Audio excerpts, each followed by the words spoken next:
Hello, everybody. Welcome to Bunto's The Softer Side of Adolf Hangout.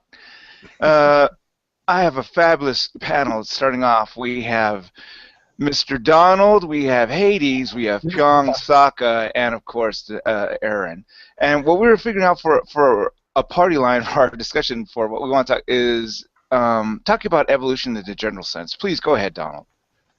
Yeah, well, I've been trying for quite some time to help people, sort of lose some of the cognitive dissonance over this because, we all use the word evolution in everyday speech about things other than biology. I don't know anybody who is an exception to that, including hardcore creationist theists who claim there's no such thing as evolution. They still use it, in the sense of saying, well, I was gonna go and do such and such, but something got in the way, and things just sort of evolved a certain way, and they don't really think anything of the fact that they're kind of contradicting themselves in saying, well, evolution is all about biology, but my plan of action evolved. Evolves, right. Okay, Donald, why do you think the Wikipedia and the Rationalpedia want to keep it just to biology? Well, the Rational Wiki, I don't find as much in that sense. The Wikipedia one, I kind of get where they're coming from there because because their evolution page is already rather huge, Okay. and it's strictly about biological evolution. There's a lot to be said about biological evolution. Now, personally, I think they should have highlighted biological evolution there and made a separate biological evolution page and prominently linked to it. But that's just my thoughts, and I don't run the thing. It's a community thing, and the community says it's all about biology. Now, the Rational Wiki one, there's a split there. There are people who seem to think it's already about only biology and should stay that way. There are people who seem to think it's not but should be. People who seem to think that it is and it shouldn't be, and people who who are happy with the changes that I've been making to to make it more broad. So there's a lot of differing opinions, and this is something I think needs to be discussed. So that's why. How about this, Donald? That there is a scientific basis to biological evolution, while there's really no scientific basis to philosophical evolution. You follow that? To the logic behind it? There's no way you can measure that scientifically. I get what you're saying. That's why these pages lend themselves to the scientific explanations. Well, I get what you're saying, but at the same time, while that may be true of philosophy, it's not true of a lot of other things. For example, textual evolution can be quite readily measured. Okay. Numeric evolution can be quite readily measured. Okay. You don't need a complex scientific theory of numeric evolution. Mathematics covers it. There's a lot of evolution that you don't need a complex scientific theory for. Evolution is simply the process of accumulating change, and you don't need a complex scientific theory, for example, to describe the evolution of the pile of sand at the bottom of an hourglass. I see what you're saying. Evolution. Sokka, are you there? Yeah. What do you think about that? Evolution in the general. Better? Is it more? Is it just as valid as scientific evolution to talk about evolution in the general? You mean like the 6 types of evolution? Well, okay. What do you mean by that? Well, the idea that when you get into a discussion with some theists, they talk about how evolution is it's supernatural, just magic, it's just a fairy tale, and try to explain. They say, well, why do you say that? They say, well, because you believe everything came from nothing. Okay. You say, okay, well, hold on a second. That's not evolution in the sense that I'm talking about. When I talk about evolution, I'm just talking about the theory that we use to build a model to explain the diversity of life on our planet. Right. That's what I'm talking about with evolution. I'm talking about biological evolution. Right. It's like, well, no, because you have to believe that came from nothing, and then you have to believe that, living matter came from non-living matter, and that non-living matter, spawned with the creation of the universe, and the creation of the universe, which came from nothing. It's all supernatural. So if you believe in evolution, you believe in supernatural supernatural. And what they try to do is conflate this idea that Yes. you need to be a follower of cosmic evolution and understand that fully before you can even get to the stage of, as they put it, micro and macro evolution. Okay, they want to get to the end point where they can say, therefore God. Yeah. I guess I probably could have summarized that up a lot quicker, maybe. But I mean, is that no, Saka, you're absolutely beautiful in your explanation. But isn't that the goal of the theists, to just get to the point where they can say, therefore God? Well, you push it back. It's goalpost shifting. You push it back far enough until you don't have an explanation. And as soon as you get to a stage where just like, we don't fully understand this yet, or we don't fully know this yet, bam, therefore God. Right. Okay, Pyong, what do you think? I mean, is that allowable? Is that in the game book for conversations with theism, to let them just keep pushing it back until there's just no way we can scientifically approach their position? Nah. Nah, it's all bull. I concur. Res ipsa loquitur, baby. The things. Could I interject something there, because you're going off in a direction? I mean, if you assume all the stuff, kind of got derailed there by Donald. What did you want to say, Donald? I'm sorry, I didn't hear you, buddy. Go ahead. Sorry, I was just asking if I could interject something. Sure. The whole thing is, there are two ways that can go. One is that you accept the fact that evolution is more than just biology, and you deal with that and you address that, which I think should be done. And the other is that you deny that, and they're going to keep right on saying, well, but so-and-so said this, and so-and-so said this, and so-and-so said that.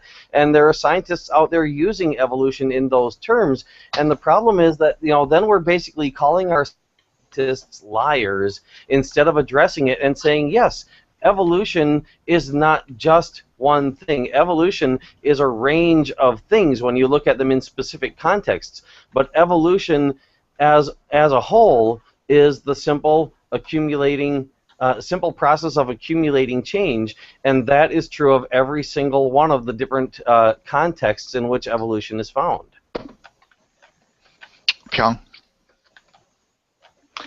These are scientific evolution, by the way. Cosmological evolution, for example, is a scientific theory of evolution. And they do have specifics to how cosmological evolution happens, just like they have specifics in the modern synthesis of how biological evolution happens. But as long as people understand that these are different fields of science, you don't need Right. a degree in cosmology to explain biological evolution.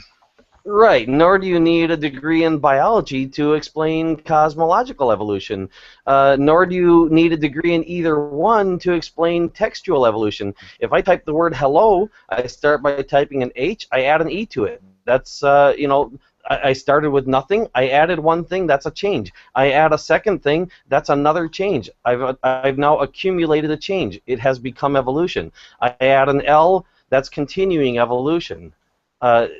That's how evolution works. Changes accumulate. Pyong? How about that Hitler fella, huh? The evolution. Oh, oh, this is about Hitler? Shit. When I saw like the softer side of Adolf, I thought we were talking about the German composer Adolf von Hanselt. Oh, I'm sorry, Saka. You probably should have clarified that a little bit more. I thought we were talking about the inventor of the saxophone, Adolf Sax. Oh, okay. I mean, I came in here prepared to talk about 19th century German composers, but here we now it's Hitler. Wow. Go ahead, Pyong. What was your follow-up, please? What was I saying?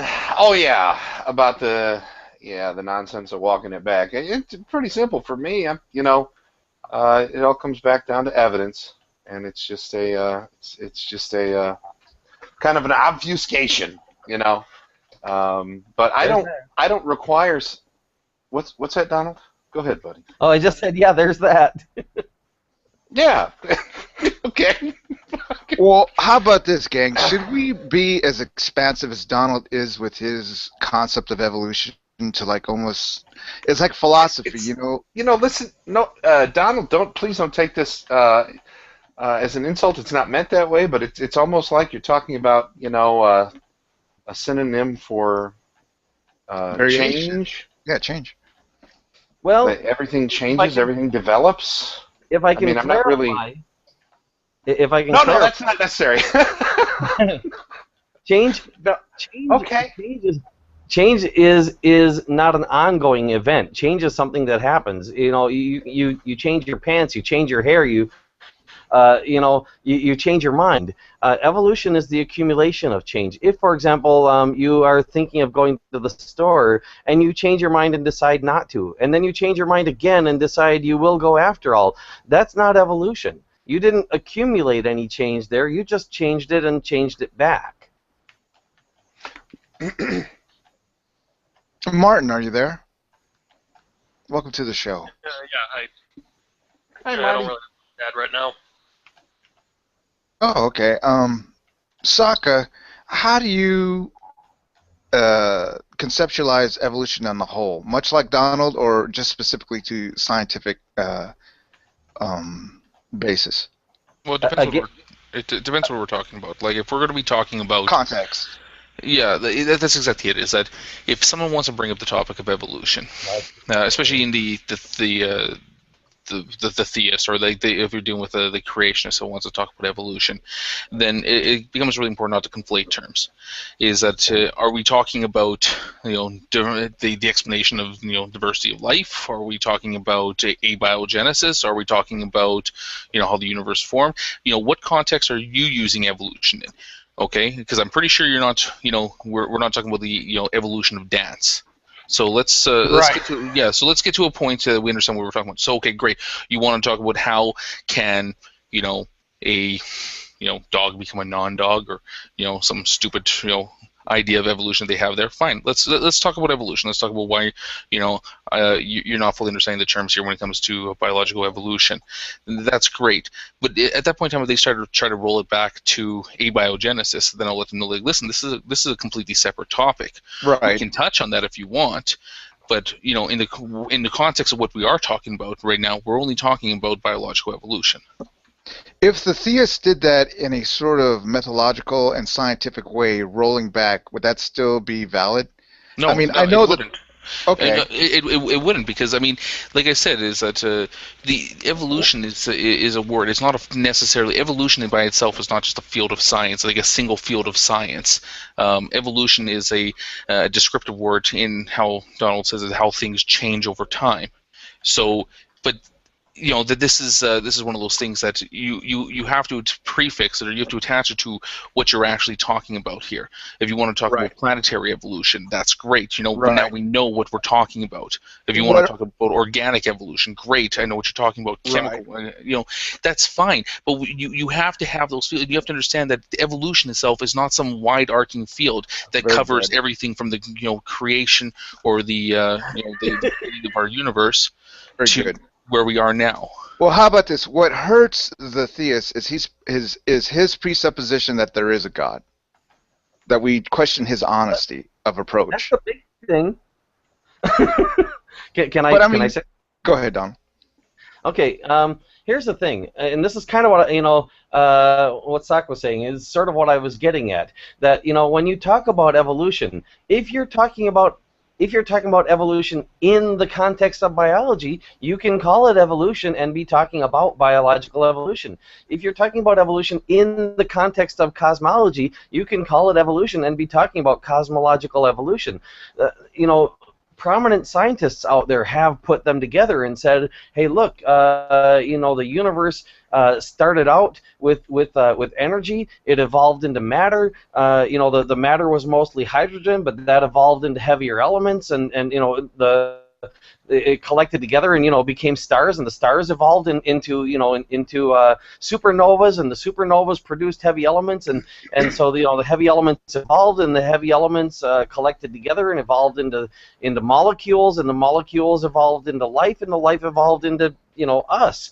But that is going through several different kinds of evolution, and they can be brought together under the umbrella of evolution, but you can't talk about them in broader terms and pretend it's narrow terms, or in narrow terms and pretend it's broader terms, and that's where we end up with a problem. That's why I'm saying when we talk about evolution, we really should, in my opinion, when talking with someone who doesn't understand evolution, be specific. If you mean biological evolution, say biological evolution.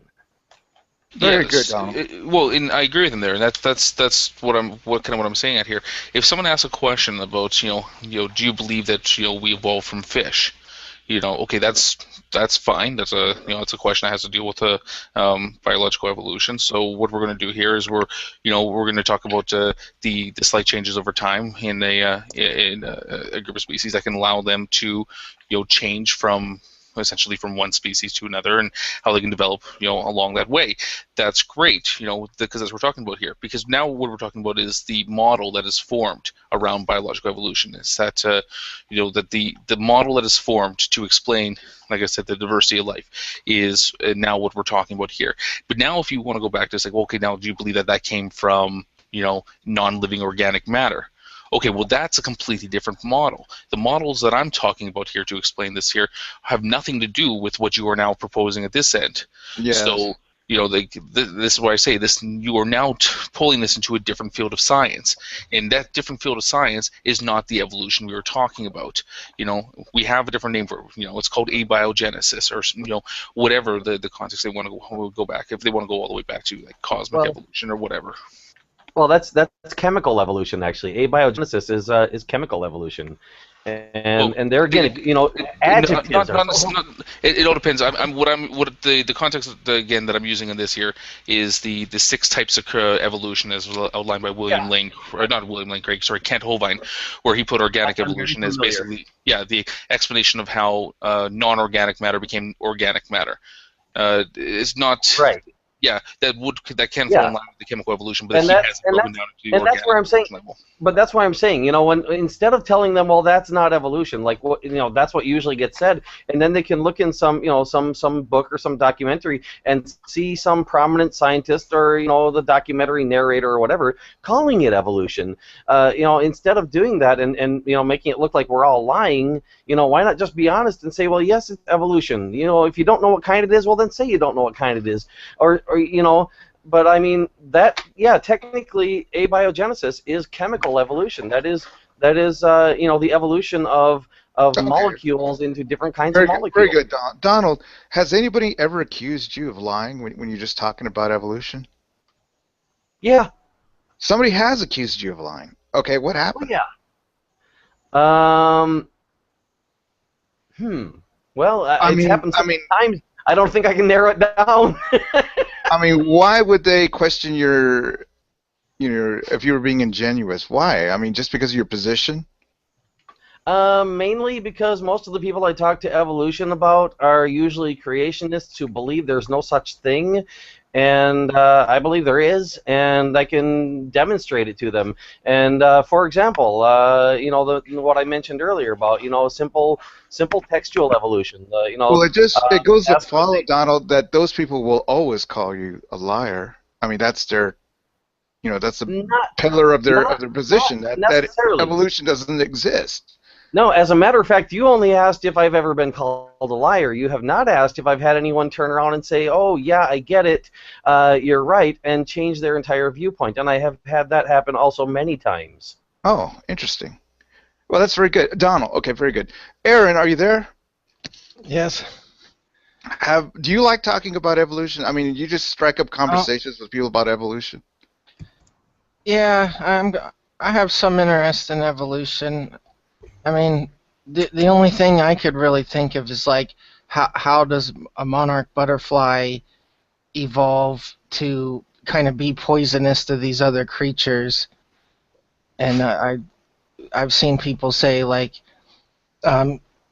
if you live in a toxic environment, you can evolve to live in that environment, and it's like poison immunity or something. And so I just kind of wonder how that is included in, whether it's like biology you kept saying there's something else. Like I don't know if you were talking about God or like something else that helps things evolve, or I don't know if you've seen like 2012 Space Odyssey, where it's almost like something's helping the monkeys evolve or Right. something. I don't know. So It's a very confusing subject. It can get very confusing, It just can't. from a basic level. Pyong, what do you think? I About the I complexity really of don't evolution? have a comment on that. I think that's that's good coverage on that. I'm good with that. I mean, do you like talking about evolution? Like just meet somebody and just strike up a conversation about evolution, how it works? I don't think I would be averse to it, but it has never happened in my lifetime. Right. Is it because you accept it just, for being, or is it just not, scientifically interesting to you? Well, I guess I've considered it. I watched a couple of Richard Dawkins lectures on it and that sort of thing, and I took an anthropology course a long time ago. But Let's say like a theist is saying it doesn't exist, and then you want to jump in and counter him. no, No. I wouldn't imagine. I wouldn't. Hmm. I would never do that. Would never do that. It's remarkably unimportant to me what a theist's beliefs are. Interesting. The I think one of the positions that I hold is that I mean I don't talk about evolution too often in the sense that I'm not going to sit here and explain the mechanics Right. of evolution or anything like that. No, a lot of the times if I get into a discussion over evolution, what I might do is clarify terms. So if someone like I said, brings up the whole, hey, have you ever seen a dog become a non-dog? Right. I might correct them on how that actually doesn't fall into the theory of evolution. That's not actually something that we're talking about here. If they want to talk about how just like, oh, you believe in evolution, so you believe that we just all came from nothing. Okay, well then I might point out again where they're flawed in that statement. That's not what we're talking about here, that context, whatever. I might correct them just in the terminology. But when it comes to actually discussing the mechanics and everything within evolution, I don't need to defend evolution. Evolution does not need a defender. And it sure as hell does not need to be me for me to try to explain to somebody that's already rejecting the idea why they're wrong. Very good. Anyone? If I could say something? Sure. Well, yeah, I fully get where he's coming from. We're not all qualified to speak on the subject, and for that matter, we're not really all qualified, to fully understand the subject being spoken on. This is one of the reasons why I would like to see evolution talked about more in general terms, because it's much easier to understand and much easier to grasp that way. Now, I see evolution all the time, everywhere I go. I mean, I'm watching this conversation evolve. I'm watching the text chat evolve. I'm hearing the tone of people's voices evolve as they speak. It's all evolution to me. The world couldn't function without evolution. We couldn't learn anything without the ability to add one piece of knowledge to another piece of knowledge and retain the first one. It's all evolution. Anyone? I gotta get home. Seems like that. Hi, Lyrics. How you doing? Hello. He's eating away. All righty. I'm good. I'm eating right now. Okay, so, I'm burnt on evolution. Why don't we talk about people named Adolf? Unfortunately, Adolf has, what would you say, poisoned the well for that being a very popular name? Or, Yeah. I mean, can it be, would you ever, if you had a kid, Pyong, would you name him Adolf? Nope, don't think so. Would anybody here name their kid Adolf? I might name a kid God. God. Why would you name a kid God? I was just saying that's controversial enough. Because it's a popular name. Well, people name their kid Jesus, so why not God? Aren't they the same? Yeah. They're supposed to be. Why not? But Okay. yeah, I was wondering as if you could not name something. Hitler did. Oh, Sorry. go ahead, Aaron. Not name your kid. Oh, just a fill in the blank? A Like, variable name. A I mean- name that can evolute throughout the kid's experience. How's that? It's an interesting thought. Oh. Well, Well, I mean, I don't think it's such a bad name, Adolf. Adolf. Adolf. well, it is. Rhymes It with is golf. an interesting. It is an interesting thing that in a lot of cultures historically, it has been the norm for children to grow up with a name given to them, and later on pick their own name when they become an adult. Oh. Which usually is something similar because they want people to recognize it. So it does, in a sense, sort of evolve. Well, I mean, it's a single change, so you can't really call it evolution exactly, but it's sort of. It's a change. I met one guy. I met one guy a couple years back in Chile whose name was Adolf, and it was just a family name for him. Now, I mean, I understand it's not a popular name anymore, but I don't. I agree that there probably are some negative connotations that would probably go along with naming your kid Adolf, Right. depending on what society. I mean, it's even if you came from German or Austrian heritage, where Adolf might have been a really popular family name, even the attitude that they have towards that particular period of time. Well, I'm sure there's like a lot of people named Hitler who had to change their name, right? No, I mean, Joe Hitler. well, it's not even just that. I mean, the what is it? The British royal family changed their entire name as well. Oh, they were Hitler too? No, but Okay, you bring up a very good point, Sokka. Like, I remember the Hitler mustache, right? That was popular. you mean the Charlie Chaplin? Yeah, the Charlie Chaplin. Well, now we have to go but the Hitler mustache. Should we call it the Charlie Chaplin mustache or the Hitler mustache? It's the Charlie Chaplin. I think Let's the fact that- change it. Let's change it up. Depends on how you want to make it look. It's no longer French fries, it's freedom fries, okay? Yeah. Okay, the Charlie Chaplin mustache was very popular, but it's if you wear it nowadays, people associate you with, Hitler. Or Charlie Chaplin. No, I mean that's the first thing they would say. Hey, nice Charlie Chaplin mustache. They say, hey, you got a Hitler mustache. I don't know. I think it just might. I mean, it wasn't even. It was it was an extremely popular mustache prior to Adolf Hitler wearing it, because Charlie Chaplin did kind of like, Popularize it. Yeah, popularize, put it in the Hitler. main culture. I think that if you look at old pictures, there's a lot of people out there with the the little small narrow stash that they have there. See how one man can ruin a fashion thing? Yeah, absolutely. You ruined it. Yeah. Although the Hitler kind of comb over hairstyle I see still. The armbands. Armband was pretty popular fashion, but those damn Nazis.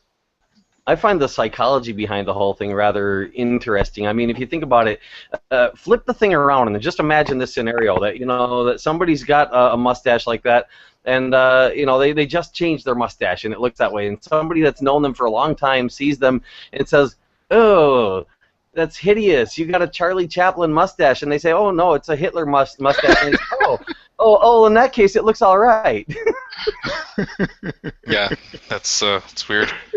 I think actually there is something about facial hair I've noticed though. Just in general is that especially in politics, is that you see all politicians now moving away from facial hair. There's very few politicians with facial hair. I wonder if that's because facial hair is too tied into, I don't know, like dictators. Like most dictators are tyrants. They always had some type of like mustache type thing. I wonder if like the clean shaven type thing is just like some type of way to move away from that or something. That's a very good point. A very good observation that they want to get away from facial hair. Also glasses. Like they'll go ahead and get contact lenses because they don't want to be seen wearing glasses. I don't know. Rick Perry moved towards wearing glasses because he's an idiot. That's why he. It didn't make him any more intelligent whatsoever. Well, it lent gravitas to him. He did look smarter with those glasses. Those glasses are very smart. Smartish. If I could add, you might notice those that can actually see the picture that I've got quite a bit of facial hair on me right now. I got a beard going. My picture in Google Plus and my picture in Twitter. The icon that I have, both have substantially less facial hair, but there is facial hair there, and it's interesting because I have actually found on a somewhat regular basis that I run into people who, when they, they'll try to debate with me, and I basically, I mean, I'll refute their nonsense, and I don't consider it debating because, they really haven't got anything to present, and so then they'll turn around and they'll start attacking my facial hair, and and that's their argument. Their whole argument is about my facial hair. Wow. Pyong, do you have facial hair? Bastards. No, I'm clean shaven. I like a clean shave. You like being smooth? Yep. I shave and then I use this cooling Wax? aftershave. Yeah, I wax. You wax your whole body, completely. You're smooth. Undercarriage, of course. I'm aerodynamic. Your manscaping is to perfection. Always. No, but yeah, I'm clean shaven. Yeah. Okay. Have a mustache. The sloppy-looking political leader nobody wants, right? Nobody wants a real shaggy. Well, give me an example of a sloppy one. Yeah, they want one who. Yeah, they want one who does a bad job. It's not about being sloppy. It's I just find that if you take a look around nowadays, that facial hair seems to be tied more with famous dictators and famous other politicians, non-genocidal politicians.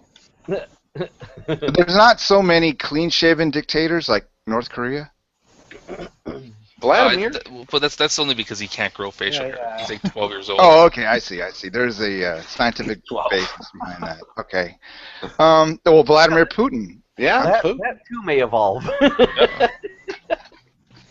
He's a rugged bear. But yeah, really, I mean, he doesn't need a mustache to show how manly he is. The motherfucker. Wrestle a whole army by himself. Exactly. Okay, well, let me ask you He this. knows judo and takes down bears. Come on.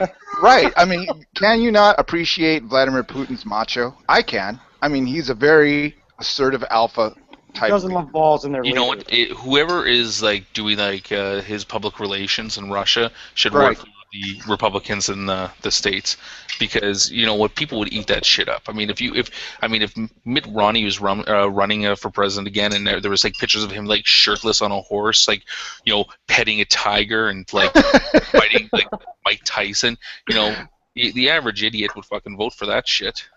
You have a very good point there. What do you think, Lyrics? Is that direction we should go? Macho. I would vote for that guy in a heartbeat. Okay, we like macho men, right? Macho leaders. So that would sink Hillary. It can't get any worse, dude. I don't know. She's pretty macho. Okay, is Hillary alpha? Pyong, is Hillary alpha? I don't know that I fully understand this concept of alpha that you keep bringing up. Alpha male, like a leader. I would say she's not an alpha male. Of course. I think the problem is that females have a harder perspective being the alpha in a group, because I think a lot of guys, not me, I'm not saying me, but a lot of guys just kind of like mistake alphaness, the alpha position of being held by a female as just being a nag. I mean, my wife's an alpha in this relationship, obviously, but she just comes across as what? Whatever you say, man. I thought that must be her back there. Yeah. Sorry. Am I talking too loudly? I can be quiet. Do you want me to go out the garage? Yeah. I'll go stand outside. Please don't hit me again. Well, okay. Well, let me just ask Lyrics. Lyrics, what do you like about Hillary Clinton, please? Not much.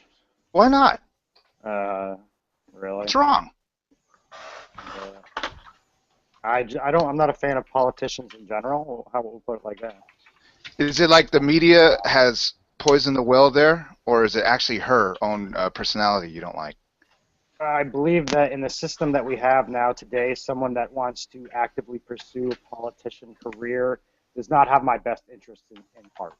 Let's just say. Man, I couldn't agree more. The problem with I just hate career politicians in general. I mean, all politicians are crooked.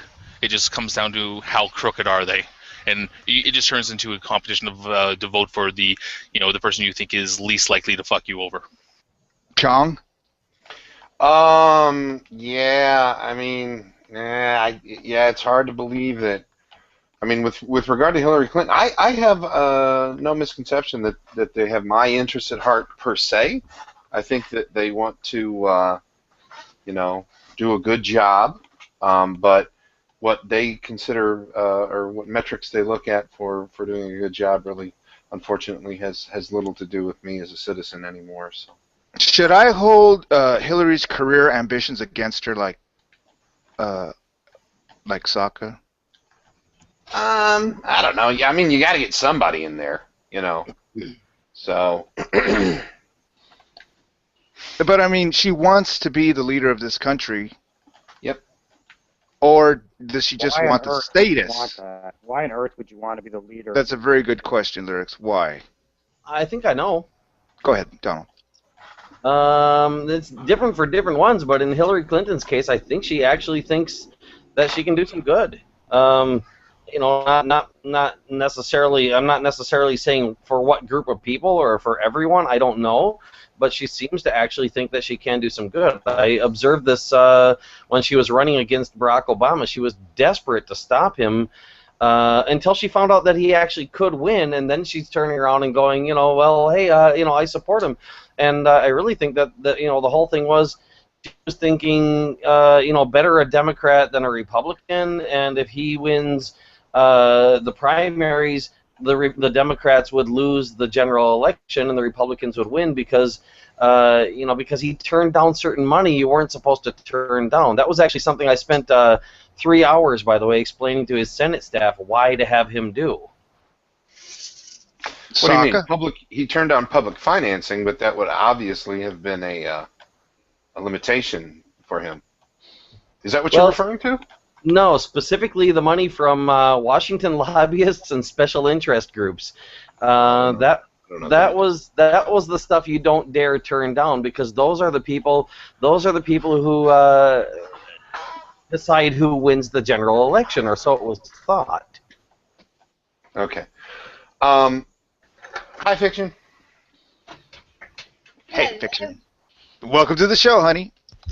You're not going to make me regret coming in here, are you, Bunto? No, we're playing to win tonight. Well, you can handle all these guys in here, Fiction. Is he?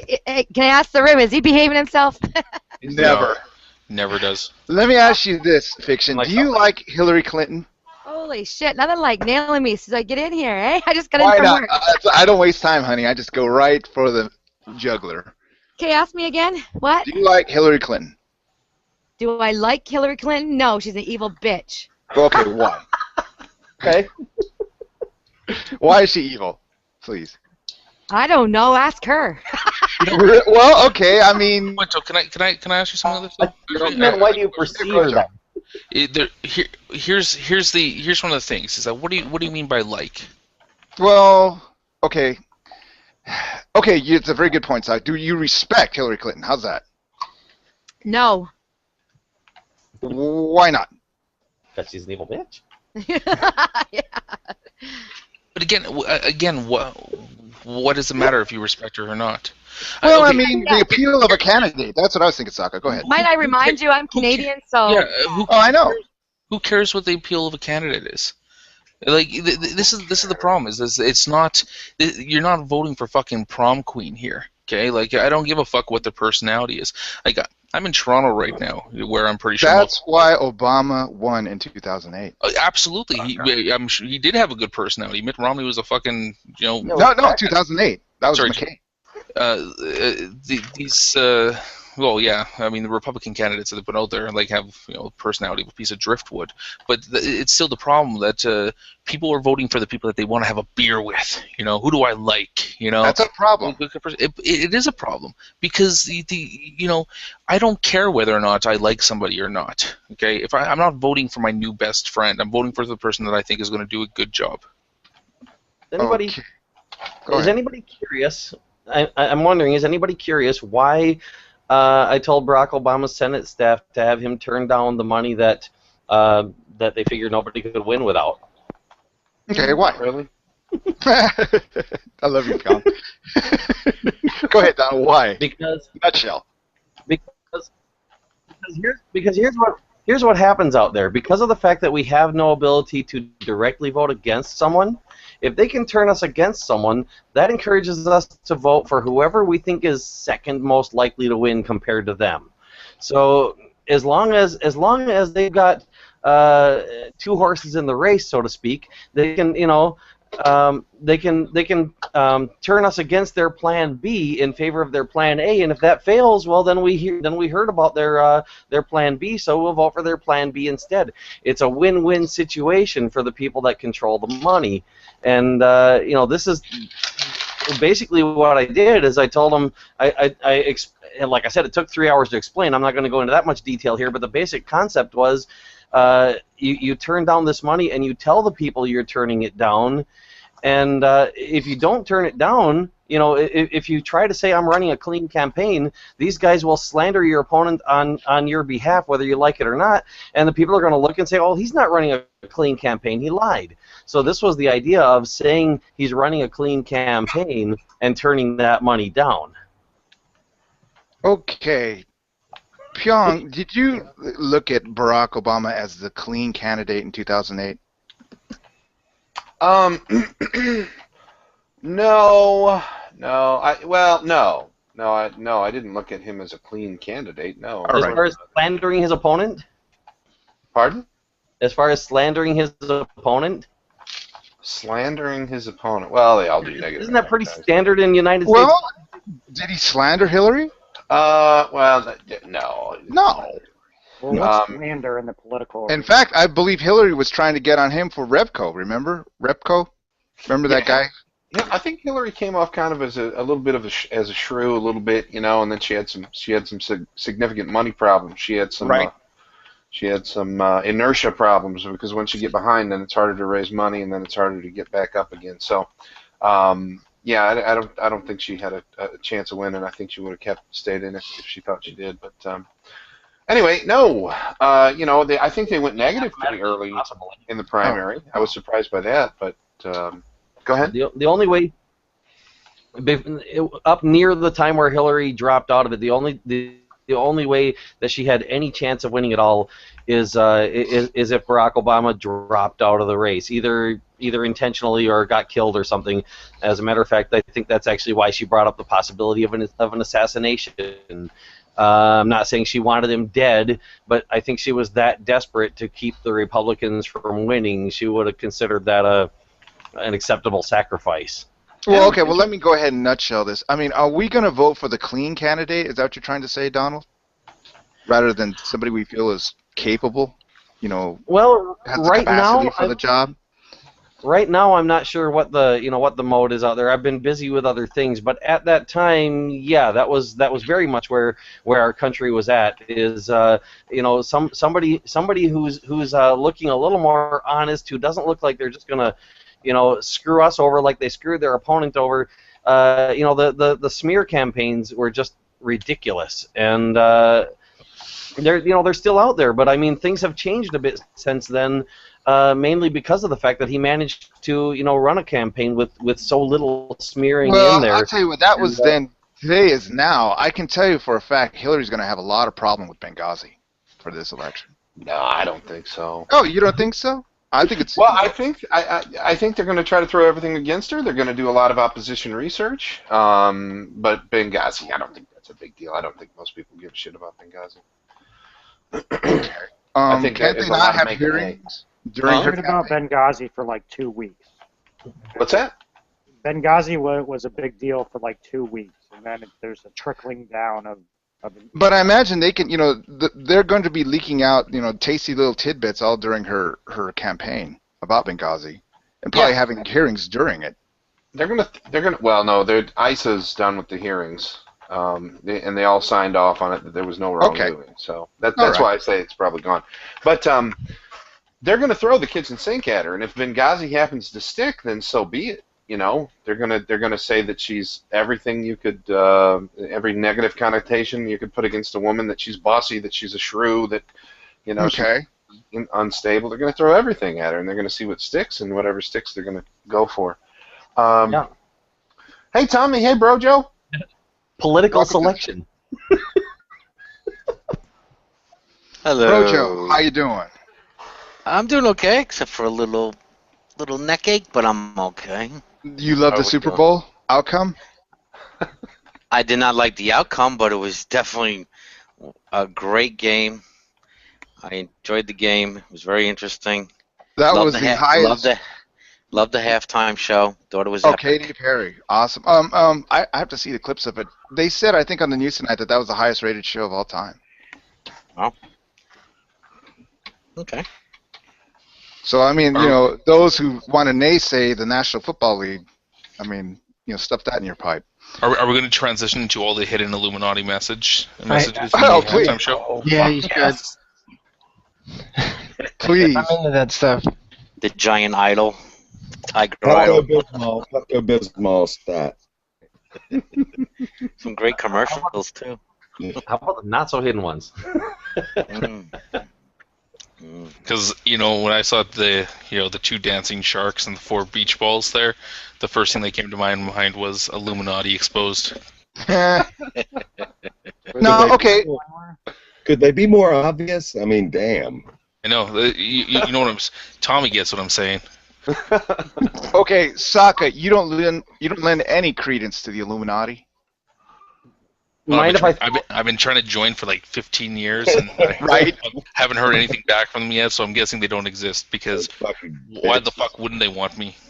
Mind if I throw my own conspiracy theory in there? Go ahead, Aaron. Yeah, go ahead. Go ahead, Aaron. I think it was Donald. Oh, Donald. Go ahead, Donald. Sorry. Yeah, that's why I got confused. I thought I wasn't sure if you were talking to me or someone else. Okay, here's the thing. In my experience in dealing with this stuff, and I've dealt with it too much, unfortunately, it appears to me that there isn't one conspiracy source of the real conspiracies. I'm not talking about the conspiracy theories, but the actual things that are being conspired. Some good, some bad. Conspiracies are not all bad, by the way. They're good conspiracies as well. And generally speaking, not all bad. Generally speaking, those who are conspiring usually consider their conspiracy to be good from What's a their good point conspiracy? of view. What's a good conspiracy? Well, like for example, if someone was to, if a bunch of people were to get together and conspire to make the world a better place, or conspire to free the I got people one in Africa. bringing Adolf back into it, the Valkyrie thing, where they wanted to bomb Adolf. Remember that? Okay. That one probably? Okay. And that would be that would have been a sort of political conspiracy. So yeah, I mean conspiracies are just a matter of conspiring, meaning that people are getting together and planning something as a group rather than as an individual. And so there are good conspiracies as well. As a matter of fact, I got a book I'm writing that has a rather large section on that. But I believe that's too expansive explanation for conspiracy. Conspiracy brings to mind the detriment to something. I don't think you could say like at a corporation they're having conspiracy meetings. That's because of the way it's been used in law, and it has gotten that connotation. But the word itself actually has a broader meaning. But my point, what I was getting at, is that all of these bad conspiracies we're looking at, if we want to concentrate on just those, a lot of people think there is some organization, some group of people, some central thing that these are coming from. And as a matter of fact, it's not one big thing. It's not even just one thing. It's a bunch of smaller things. There are conspiracies going on out there, but they're mostly small groups. One corporation, the people inside of the corporation might conspire to get something done, or a few corporations might get together and conspire to do something as a group. Donald, please. Pyong, in the legal sense, is there such thing as a good conspiracy? Nope. No, not in the legal sense. In the legal sense, it's weird the way it's defined legally. It's basically, if it's not an illegal conspiracy, it's not a conspiracy legally. Yeah, it's a form of attempt in a group. Yeah. Yeah, it's a strange thing that way. Conspiracy This is like the same with the word evolution. There's more than one definition to a word, and all can be in common use at the same time. It confuses Well, with things. that thinking, could you call like the Declaration of Independence a conspiracy? Those bastards. Yeah, definitely. Does that sound Yeah, that plausible definitely to was. everybody? That was actually, from the perspective of the king they were conspiring against, that was an evil conspiracy. That was a bad conspiracy. But from the perspective of the people planning it, it was a good conspiracy. So And about the Illuminati. I think. Hold on. Sorry. I think there's still the difference here between conspiring and a conspiracy. I mean, again, in the context that we generally refer to this to, is that if we know of something now, it's no longer a conspiracy. That at one point in time, people might have been conspiring something. They might have actually pulled it off. That it might have been a conspiracy at the time. But I think that the one of the trademark things for conspiracy is that it has to be secret. It has to be unknown except for the conspirators themselves. And this goes back to what I was saying earlier about the biggest conspiracy of them all.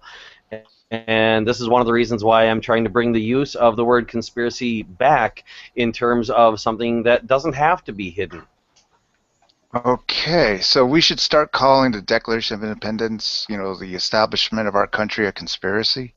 No, see, when a conspiracy is not hidden, it's just a mission statement at that point in time. Well, the making of it was a conspiracy. The actual document, the making of it, yeah, that was a conspiracy. And from the perspective of anybody, they were conspiring to become independent from the government they had. It was a conspiracy in the sense that it's commonly used now. But when we look back at it in terms of, well, that is now what became our government, it's hard to see it that way in light of the common usage of the word. But words do evolve, and that older usage can be brought back. It has its benefits. In the general, Pyong, could I call the birth of our country a conspiracy? You're goddamn right you could. Haven't you been paying attention, Bunto? I know, really. Tommy, what do you think? America is a conspiracy? Just to begin. I think this whole hangout's a conspiracy. I know. We conspired. This is live. Before I address your honoring question, I'd like to say I did not understand your response. Do you believe in the Illuminati as a centrally orchestrated grand entity or institution, or is it a compilation of independent power bases operating under a similar mindset, or is it just, or does Bohemian Grove not exist, or what?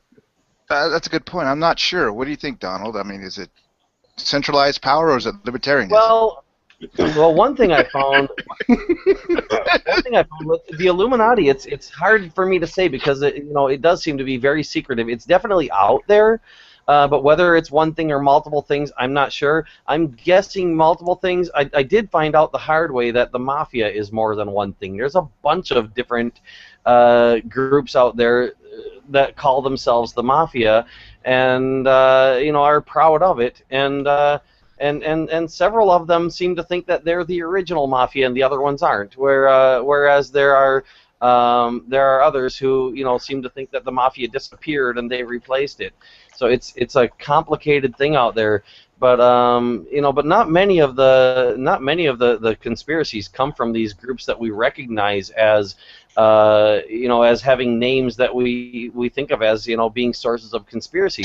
They're mostly coming from sources that we don't know a name for, and that most of us would never have thought of as a potential source for a conspiracy.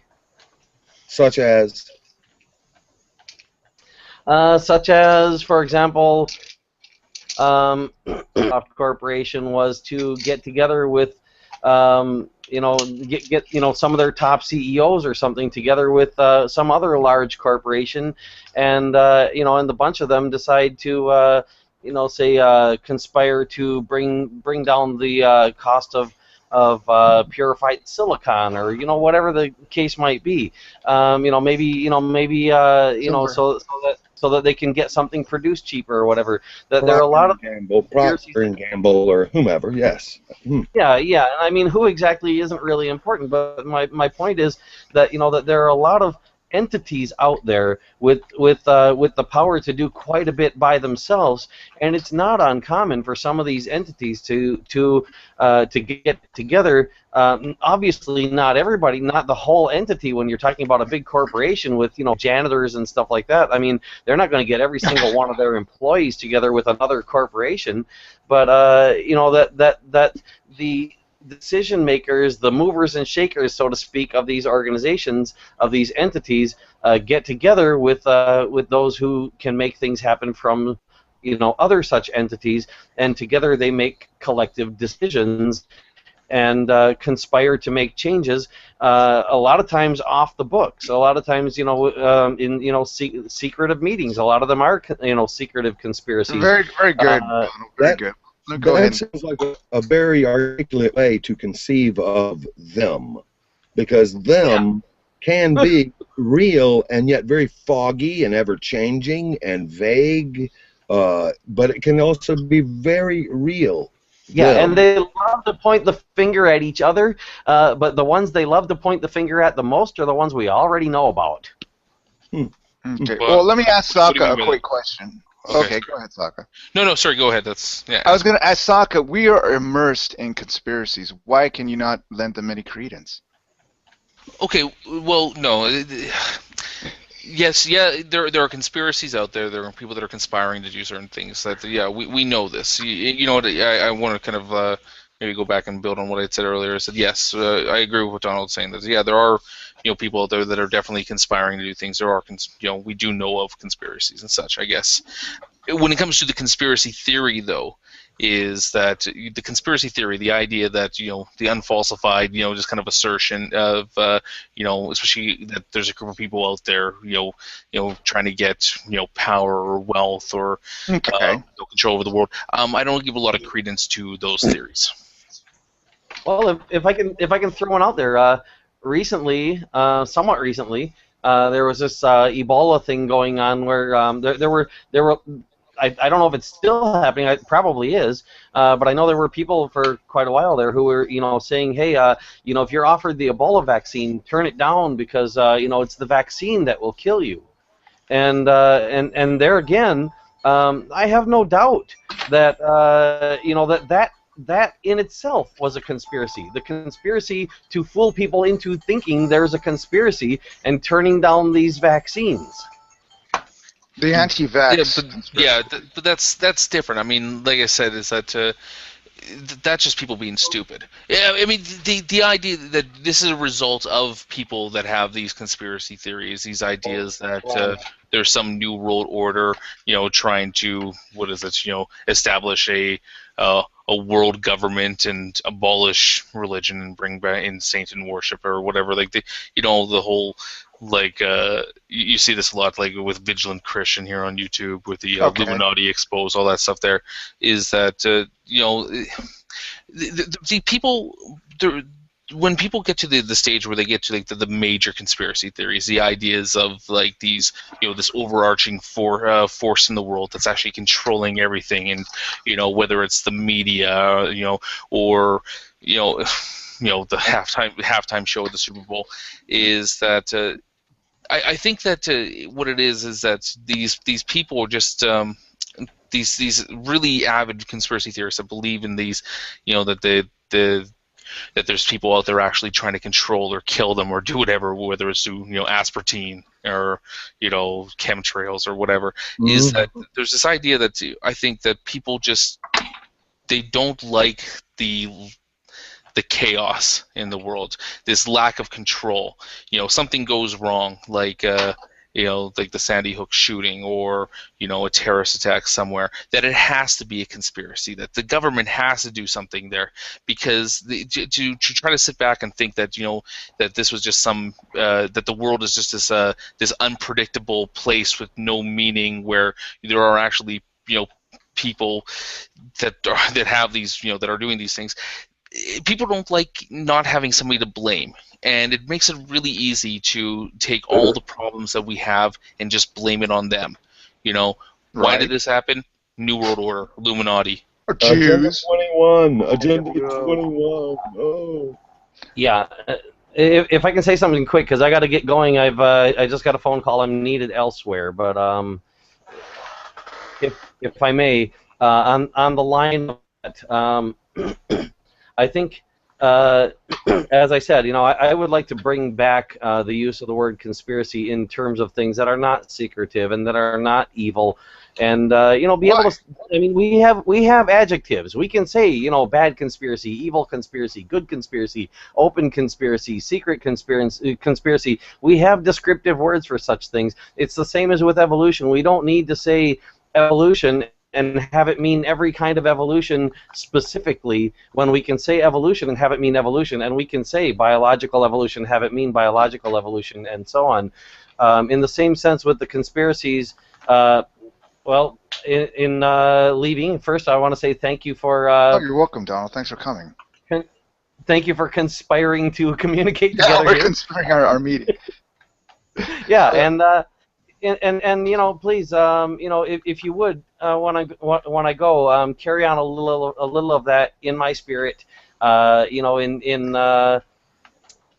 know, and see where it goes, because you know, I would really like to see the day come as soon as possible when, you know, when we can, you know, openly conspire to have good conspiracies, you know, and be able to, you know, if we see something happening and it's secretive, be able to say that's wrong because it's secretive, not because it's a conspiracy. He's a do-gooder. I can tell. That man's ate up with I just good want vision. to point out that openly conspire is an oxymoron. Right. It seems to be, but it's not. There again, like I said, it's, you know, it's a matter of broader definition or narrower definition.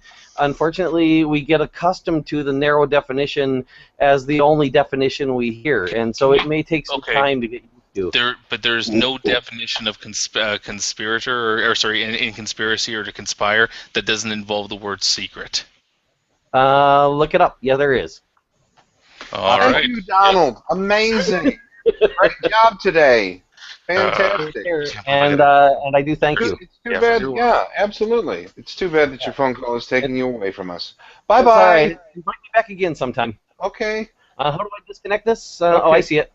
Take care. Take care, Donald. Bye bye. Just want to point out conspiracy, a secret plan by a group to do something. Yes. What happens is that people want to expand the definition of words past their point of meaning. Is that what we detected? Ah. Well, okay, I was going to ask you this. I know. Tom. We all know one person who does. Language does evolve. Language does evolve. Right. And new use and employment of, let's say, some arbitrary word like conspiracy does occur.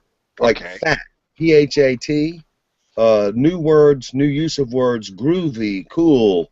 It happens. Now, our associate obviously was insisting on a new flavor, nuance of the word conspiracy. Yeah, I like that, Tommy. Yeah, but even at its basic core, though, is that you have, like, okay, there's the word plan. You know, you say plan. You know, hey, we're going to plan a surprise party. You know, and that could be an open plan to every single person except for the person that you're obviously going to plan the surprise. Right.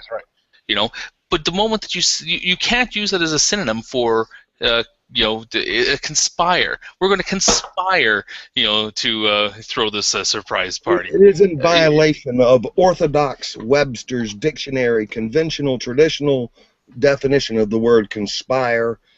Absolute violation, egregious in the face. It's like saying you are fucking cool to some conservative asshole and them not taking it as a compliment, you know? That's interesting. You know, it is, but I hear you. I hear you saying it is violation of a conventional and reasonable use of the word conspire. Well, and let me. True. I was going to say, Tom, very good point, Tommy. I was just going to say, just to, you know, end this thing on a cadence, I'd just like to ask Pyong to, could you just, does it, in the legal sense, conspiracy always involve a criminal act? You know, I'd have to look it up to be sure. I mean, it's the planning of a criminal act. I always heard about it in terms, I mean, in a pragmatic sense with RICO, the application of RICO, racketeering. So that's typically what a conspiracy You know, is. like Saka brought up a good point with open conspiracy. The one that got me was good conspiracy. That's the one that really tripped my alarm. Good conspiracy. Yeah, I mean, like, it's a subjective, you know, that's a subjective conclusion. I mean, that tripped me up as well. Yeah, I mean, I went and go and look it up, and I put a link to the side there, and it doesn't go till you get to the fifth definition where it says any concurrence in action, combination in bringing about a given result, The definitions before that have to deal with people getting together to do something secret, unlawful, and usually bringing harm to somebody. Yeah. Yeah, I mean, agree with even if you take a look at the I can't remember what it's actually, the one that Valkyrie's based off. I think it was called like the July 20th plot or something like that. Okay. It was a conspiracy. Was it a good conspiracy to kill Hitler? Absolutely. You know, and from our angle, from our perspective, it was. But it was still unlawful to the people that were conspiring. For the state, right? To the state, it was unlawful. For the actual conspirators involved in that, it was them doing an unlawful act. Yeah, totally, absolutely. One problem I had with what Donald was saying, even with regard to evolution, because he was kind of in the same, he was riding the same wave with regard to evolution. He wanted to open it up, Okay, expand it past its useful meaning. How about that, Pion? At the same time he wanted to open it up, he wanted to be the arbiter of what was defined. You know what I'm saying? Okay. And the problem with that is, in my estimation, if you deprive the word of their plain meaning, then they start to lose their effectiveness. You know what I'm saying? That's a good point, Colin. Good point. Yeah, conspiracy means something. Evolution means something. So, that's just my opinion. At the point you open it up, and to the point that you have to bring it back down again. You start talking with a young Earth creationist that doesn't believe in biological evolution. Now I have to specify. It's like if they say, "Well, I don't believe evolution happens." It's like, well, then you just look at them and be like, well, I can show you numerous things that show that dance has evolved over the course of the last 1,000 years. So therefore, evolution is real. And then what's going to happen at that point in time is, well, then we're going to start shrinking it back down again, because you can't use the overarching rule. You have to use it in the context that you're using it. I understand exactly what you're talking about, and I agree with you. And I think that's a particular application of communication that you have to deal with when you're talking with somebody. I think the only time I've ever had a situation like that, it was talking to a young lady in one of Nadia's Hangouts. Nadia was passed out on her mattress there, and there were 3 or 4 of us in there. Right. And, I asked, she said she didn't believe in evolution, and I said, well, the process of evolution or the theory of evolution? And she agreed that there was a process of evolution. She just decided to call it genetics. That's fine. But the theory she disagreed with. And with regard to the theory, I simply said, well, every human mind that has walked this planet since the inception of the theory has had the opportunity to completely disprove it. And, that opportunity is available to her too. And that's about all I do with that. I don't think it's necessary to go any further. Also, I recall that Donald brought something up about our qualifications for a discussion. Did you guys catch that one? Yeah, and I agree with him. I absolutely do. It's that, and this goes actually back to the point that I was saying, is as well as that if I will argue over people that try to conflate terms when discussing evolution, people that will try to build up a straw man, without actually even going into any of the mechanics of how evolution actually works, because like I said, I don't need to defend that. I'm not the person that's qualified to defend it. But if we're just going to, if we can't even get past the stage where he doesn't understand what evolution means, in the context of the conversation that I'm having with whatever individual, I will bring them back down to the playing field, like my playing field in that one, where it's just like, listen, I know what you're saying, but the thing is, you're not talking about evolution, and what you are describing is not actually something that we see in evolution. In fact, if what you are describing did exist in how you understand evolution, that would actually disprove my theory that I understand of evolution.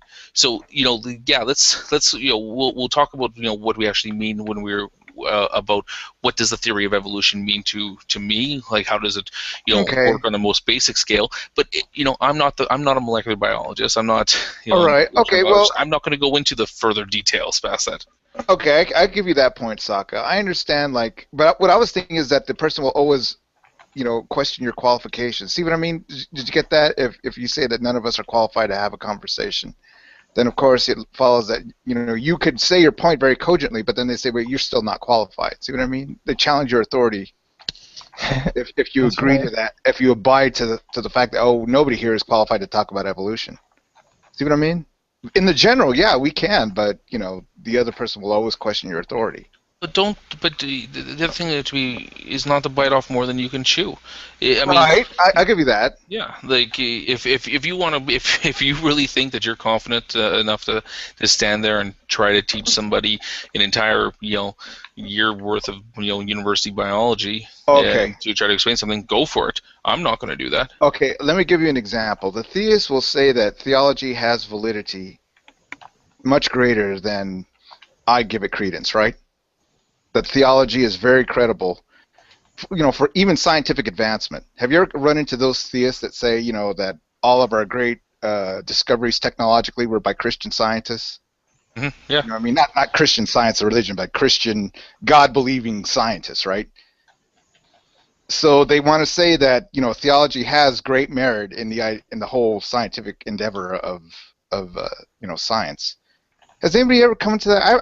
I've encountered that rationale. Yeah, I mean, I've heard it before, and to me, it's like, well, if that is the case, why doesn't Caltech have a theology department? Why doesn't MIT have a theology department? Why doesn't the JPL have a see what I mean? Well, I mean, I try to explain in the same sense that that the times change. The cultures do change. That science. That we've gone past theology. Well, no, it's not that we've gone past theology, but when you want to talk about, a lot of Christian scientists came up with some really great things, absolutely. But if you're going to start talking about, 17th, 18th century scientists, right. Exactly, before electricity. Yeah, you need to understand that the universities that these people were attending, like the organizations that they belonged to, were all they're generally founded or sponsored by religious organizations. That's because that's where universities kind of found. The idea of founding a secular university probably wasn't something that came out until I don't know, mid 20th century. Everything was kind of founded on this grounds of from the church, from money of the church. I mean, the first even public education programs that we had in in Europe and even in North America here were started by the church. Thank you, Saga. I just want to ask all our participants, does anybody else here dismiss theology out of hand? Better go down the line. Okay. Go ahead, bro, Joe. Do you dismiss theology? No. Why? It's just a study of God, of concepts of God. Theology is the study of God. Or concepts of God. In a scientific sense, it's the study of God? You can't use a scientific method. It's like philosophy. Yeah, right. It's like philosophy. It's a form of philosophy. It but uses there's still a method they use to study the beliefs, right? When you're dealing with history and archaeology, but it's you can't repeat history, right? You can't repeat these experiments, so in that way, I guess it's a soft science. I guess it's a soft science. That's what I was thinking too. Pyong, what do you think, please? Yeah, unfortunately, I do. Why is that unfortunate? Because you don't like being impolite to a theist? Yeah, that's right. Yeah, I have to say that I do dismiss it out of hand. They've done a lot of good, and if somebody wants to study it, more power to them. Rainbow, welcome to the show. What do you think? You're a big theologian? I am a non-cognitivist, so I don't know what God is. All right. Well, what do you think about if you had a free scholarship to go to a theology seminary? Would you go? I sure would. I think it would be very interesting. But no one else's version of God is any more valid than someone else's, so I don't know. Okay, what would you gain out of seminary? The Christian seminary? Sure. Let's say Harvard Theological Seminary extended to you a fully paid scholarship. What would you gain out of it? Maybe a broader perspective of different types of Christianity. I mean, would that be to your satisfaction, or would you feel like this is all baloney? There's no substance to it. I would totally feel like it's all baloney and there's no substance, but I still think that it would be very interesting. They're good. What do you think, Lyric? Makes sense? I did electrical work on a college it was a theological college, I can't remember the name of it, but it was all male, Catholic, and the life that they led, I was there for about 2 weeks working on this place. My volume's low. Can you hear me now? Yes. All right. So I was working at this place for like 2 weeks, and from what I gathered of the individuals there, they all seemed very shy and not very. They were all withdrawn. You know, they didn't communicate a lot. Maybe a certain type of person would be interested in that kind of line of work, that line of thought. I didn't. Right. Many of them didn't look like they would have kind of functioned in normal society. Let's just say, even though they're all Interesting. highly intelligent. But this was only based on like a 2-week experience that I had. But for me personally, I don't think theology has its place in the classroom. We'll just say. Fiction, there are you? Thank you, Lyric. Fiction, are you there? Maybe she's doing something. Oh, we all know what she'll say. I need to hear what she says. That's what I want Don't to hear. you read, Bunto? Binto. Bunto, I mean. Okay, Fiction. What's wrong with theology, please? I mean, I already wrong? typed my answer in the chat. Do you not read that? well, just for the benefit of our audience who can't read the side chat, please tell us your point of view. My opinion is God's in the Bible, greatest BS stories ever fucking sold. Okay, you've had a reaction to theology, correct? Don't I get an answer? Many reactions. You've had many reactions. Okay, go ahead, Sokka. No, I don't think that theology is necessarily a bad thing as long as it's you don't need to be religious in order to be a theologian. You don't need to be religious. No, I mean, because one of the other things that theology does study is that to take from Donald's book here, is the evolution of religion. How evolution has changed, because the Christianity that people follow nowadays is not the same Christianity that was followed 1,000 years ago. Secular theology. Yeah, I mean it actually is a field study. A real study is that there are theologians out there that are not necessarily God believers, but do study this stuff. Because what is the point? What's the point? Because it's still a very interesting kind of a view of our society, of how things have changed over hundreds of years. That's interesting if you have lots of time to waste. Well, I mean, why not history? Well, that's what I mean. I think that to a certain extent that it could be branched in with history to a certain extent. It might help you interact with people like that too. Okay, why should we be polite to the theist? Why? Because I'll bust your fucking balls. That is because we'll be reprisal upon us if we're not polite. No. Yeah. Because respect has to be mutual in these conversations.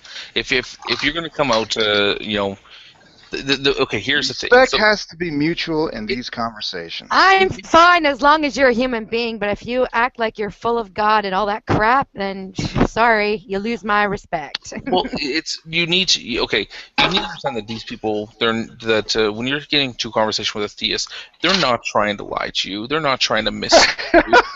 They're not, oh my God! This is what they believe. And they might have very good reasons to why they believe this. And if you're actually interested into finding out these reasons, what makes them tick, what makes them, have these beliefs, then the only way you're going to do that is through, a civilized discourse with the person, so you can kind of come to a mutual understanding of where you're coming from in these conversations. And I mean, if you're going to start off these conversations by saying you're a fucking idiot because you believe in an imaginary man in the sky, I was thinking the inverse. But on the same token, if they come into a conversation, begin into a conversation with theists, and they start off with God exists, except you're just suppressing it in righteousness, that pisses you off as well. So that's showing the lack of respect to the position that you hold, and you can do the same thing, show lack of respect to the position you have. And all that happens then is you just get into an argument. Oh, of course, but you realize that they believe sacred scripture has authority, that they, can tell that to us with a basis. We are I guess what would you say? Our authority is just in common sense and science and methodology.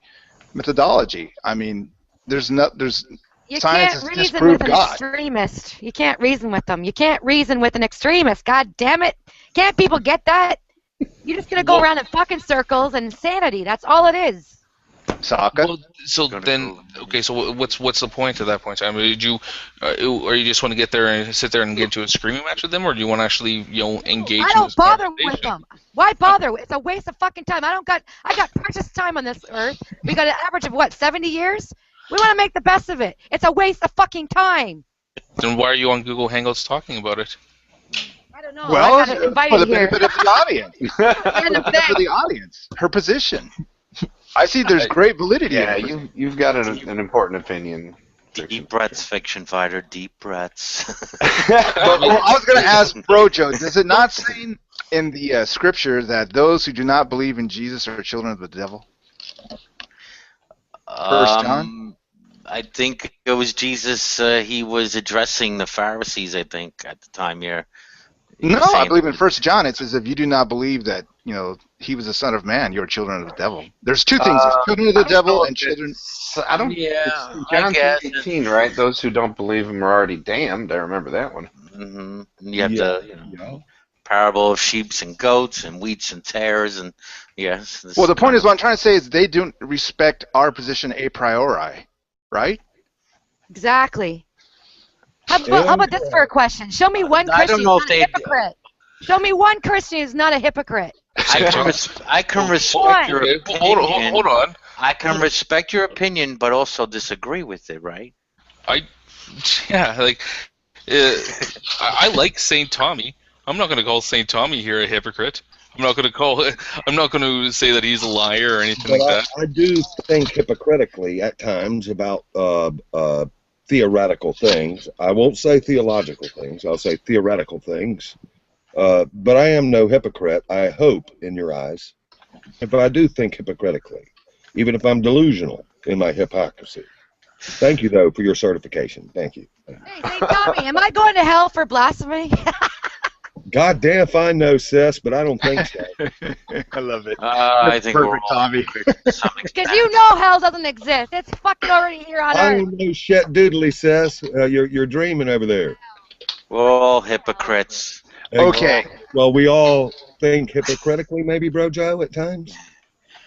Well, I mean, the root word, the word means to put on a mask, and I think we all do put on a mask in some way, form, or another, especially when we're in different, social settings, and especially when it comes to our jobs and stuff like that. Brother John, you know me better than that. I don't have to wear no fucking mask. Fiction, I doubt that you, you're very hyper right now, and I'm sure you don't act like this at your job, right? I'm the real deal. I'm the real fucking deal. I don't put no mask on. when you have, I know you deal with patients who are, on their deathbed sometimes. I'm sure you're not yelling at them. Why don't you just give up your fucking God already and your belief? I'm sure you're not doing that. I love it. I do try to talk them some reason. I will. Yeah, on their deathbed. Minutes to let go of your delusions. Oh, yeah. Let go of your delusions and just die. Really? Oh, perfect, John. Fiction's got fire. Rainbow, let me ask you a quick question. Do you strive to be polite to theists that you encounter on G Plus Hangouts? Sometimes. It really depends. Right now, I'm taking a big shit all over Pillbox, so it really depends on who I'm talking to. I try to. At first, I'm always the second person to throw insults. Always the second person. I will throw insults back. She was very kind to me. She couldn't help herself. She was. Oh, I try to be kind. I want to talk to people. I want to understand their position. I don't want to attack them right away. But if they're going to jump down my throat and attack me immediately, then yeah, I can fling shit like the best of them. Well, let me ask you this, Rainbow. You're in the naughty hangout, and the person goes into what's obviously going to be a long-winded explanation of how the Trinity works. Let's say you detect it's going to go his favorite 15-minute explanation of how the Trinity works, and you wait for the first cadence within the 10 seconds just to yell out, "There's no God." Okay, were you impolite? Yeah. Why? hear the person out first. I mean, to just yell out there is no God, then you're just trying to stifle conversation immediately. You're not interested in having a discussion at all. But if the person is misrepresenting your position, then I believe you have a right to interrupt them and say, no, that's not what I said. Is the Trinity fantasy? The Trinity is incomprehensible. If it was comprehensible, would it be real? What? I don't know. That question sounded a lot deeper than it actually was. Yeah. Like, I'm sorry, man. I mean, it was offered that it was Can it be incomprehensible. Can it be made to be comprehensible? Can anything be 300%? Okay.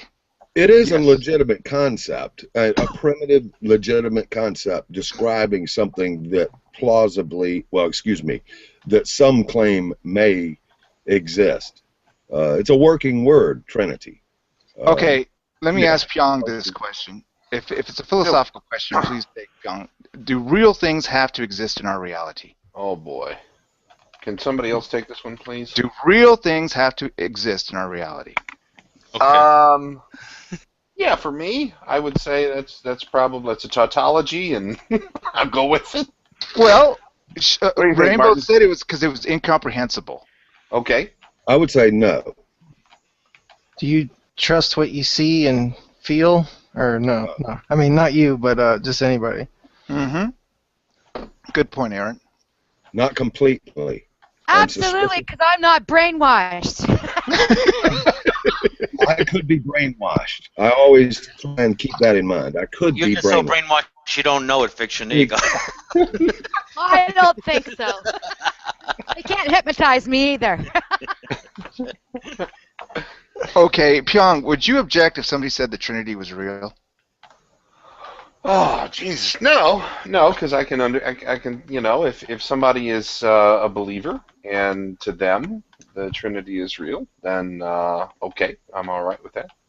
What about the consensus? What about our shared reality? Doesn't that matter? To what? Oh, go ahead. I mean, it is real to the believer, but what about the 999 people standing next to him says there's nothing to it? Yeah, I mean, I'm not really sure, Bunto, but I mean, I'm pretty solid on it. I haven't. I say this all the time, but I haven't seen sufficient evidence to justify a subjective conclusion that it's more likely true than not. Real? Is love real? Love? Yes. Well, we can measure and test love. Oh, we can? Yeah, I believe so. How? Proper methodology we can. Methodology we can. Love is just measure love. It's just a second-hand emotion. Where's Tina Turner? I love her. Fiction. Why do you hate life? Why do you hate God? I have a love-hate relationship with life. How's that? Okay. No, see, this goes into, and I know that this is something that Fiction actually hates from what she's put in the side chat there, but when you actually you got to get down to the root of this. What do we mean by reality? What do we mean by exist? What do we mean by these concepts? Here we go. See, this is circular. Everybody has their own meaning, and it doesn't require a long, drawn-out discussion and analyzing every single word and picking it apart for hours. It's just, okay? Well, no, I mean, it's important. It's a legitimate inquiry. Especially when you want to start talking about something, whether or not something can exist or not, or whether something does exist, probably the first thing that you have to do is define what do you mean by exist. You have an address, don't you? Okay, yeah, you have some place in reality that we can ascertain your location. You got DNA, right? Okay, so only things with DNA exist? If a tree falls in the woods, does it exist? Everything has DNA. What doesn't have DNA? Well, he meant like in the material sense. I can understand what Zuck was saying. DNA. DNA doesn't have DNA. But the thing is that what we object to is the word game salad. Yes. Yeah, I hate salad. No, it's not just the word game salad. I mean, I want my mate. It could go either way, though. And but like like rocks, gravel, those ones they don't have DNA, right? So okay, so they don't have DNA. So again, what do you mean by exist? What do we mean by reality? What are we talking about when we talk about these terms? Well, you can see it, touch, taste, feel it, can't you? Okay, when a person says that, what do we mean by reality? Do we first examine their honesty? Because it could be like a theist who's like trying to lay the presupposition that, if, therefore God, that's their endpoint that they're trying to get to. Right. See what I mean? Yeah, well, it's like the alien guy where he's like, we cannot explain this, therefore aliens, or something. Right, exactly. Except with God. Yeah, I mean, it all depends. If someone's coming out there with reality, a definition of reality being that what comports to the mind of God, okay, well, what is your counter definition of reality then? I see, a falsifiable. There you go, Pyong. That it's not falsifiable. What's that? That if they say a premise that's not falsifiable, I mean, it's just useless. Well, anything I mean, that's what who was the fella who liked to talk about falsifiability? I can't remember what his name was. Opie? Now. It's Opie? No. I mean, there was an actual philosopher who came. It'll come to me in a minute, but what Sokkas talk about is ontology. So I can appreciate what he's saying. I personally have never had to define what reality is because we have things beyond philosophy that are independently corroborated, and even if you discuss that in the realm of philosophy, you can never approach 100% certainty anyway. So, Good so point. I just take it. I mean, you just have to assume. You can never say absolutely that we're not brains in a vat or in the Matrix or anything like that, and just go from there. And even if we were, what would matter? So, okay. I mean, you have to start off with certain presuppositions about reality. I hold presuppositions that that I do live in a mind-independent reality. Now I can't falsify that. You're right. I mean, I have. What is my justification for even holding that position? That my entire reality is just dependent on a mind of some type of transcendent supernatural being. I really couldn't prove it, but that's but it's a presupposition I hold. Right. What's so super about supernatural anyway? Karl Popper is the fellow that I was thinking of. But see, the thing that I go with is there any evidence to support such a conclusion? I don't see any. I mean, you can consider it. It's interesting to consider it, but unless there's evidence to support that particular type of conclusion, why bother? So are you like an epistemological solipsist? No. Oh, so you're talking about the mind-dependent reality is what you're talking about there. I know what I'm talking about, and what I'm basically saying is I don't agree that your assertion that we have to talk about existence and reality is actually pragmatic. Useful. Okay, let me ask you this, guys. Aren't theists damaged goods because they arrive with a presupposition of God? Always. I mean, they're already spiked from the get-go with the God presupposition. No, not all of them. I mean, where's the utility of God? See what I mean? That's Pyong's point. Well, that wasn't exactly my point, but no, it follows, doesn't it? Well, no, not every single person will hold a presupposition that God exists. Some people will come to the conclusion that God exists, and based on presuppositions that they do hold that are independent of the fact that they're not just presupposing God. They feel that they're coming to this conclusion based off of other presuppositions that they might have. Okay, how does that? I mean, they gotta believe in God. That's the top of the pyramid, guys. Yeah, but it doesn't have to be a presupposition. Right. Okay, can somebody explain that to me? It doesn't have to be. No, I think that I don't think anybody is independent. I think if what you're saying, Bunto, is anybody is going to independently, like living on a desert island, you put them there when they're baby, you go pick them up when they're 30 years old, they're going to have the exact same idea of God as like a Catholic or something like that. So I agree with you there. There is the indoctrination is what feeds their beliefs, and that indoctrination is given to them, so I don't think they arrive at it independently. Okay, well, let me ask you this, Rainbow. How do you work with a theist as far as Wait, arriving? somebody sounds like they're pulling duct tape. Are they? I don't know, I think it's Aaron. Taping somebody down here or what? Kidnapping. This lizard isn't going to slip her duct tape wet anymore. I'm sorry, Bunto, I missed your question. What was it again? I was going to say, okay, how can we work with a theist to arrive at some sort of science of making sense of our reality, or is it just beyond us? See, I mean, if they're not going to go with materialism, I mean, what can we do, right? That's a hard question, because even when I was a Christian, I accepted science. I accepted evolution and biology and. Yeah, can't we agree on scientific things in as far as we can, and reasonable things? Okay. You know, towards a reasonable. I mean, it doesn't really make any difference if I hold some esoteric, debatable view about some concept of some higher power. Ultimately, or you don't. Ultimately, if we're both reasonable and both scientific-y, and both value scientific methodology, and both agree to be peaceful or cooperate in mutual good efforts, it doesn't matter. See, as a Christian myself, I didn't take Genesis literally. I imagined that God imbued souls into mankind at some point, but we still evolved from apes. And at the time, I guess, in my mind as a Christian, when God gave man souls, that was when he gave us higher consciousness. That sounds too plausible to be comfortable. Watch it there. Sorry. Just kidding. Trying to keep it light.